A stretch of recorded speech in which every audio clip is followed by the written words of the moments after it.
Gagawa na naman ako ng panibagong video mga master. Ang gagawin ko ngayon ay, babaguhin ko ang dating setup ng roller spear gun ng aking body na si Caspiro Master din Mark Flores. Subukan naman daw yung dadaan sa roller ay rubber, kung ano ang mas malakas manghuli ng mga mamon na isda.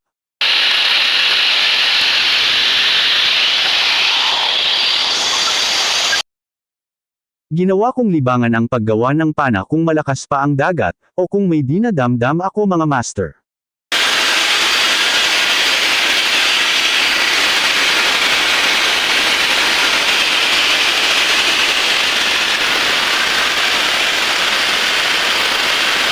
Tunghayan na lang kung ano ang kalabasan ng aking ginagawang pana pagkatapos mga ka-master.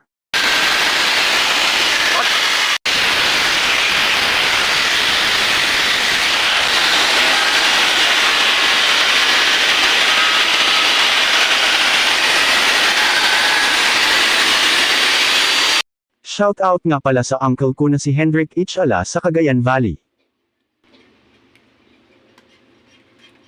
Salamat sa mga 5 na nadagdag na followers, balang araw magka 1M na followers din ako.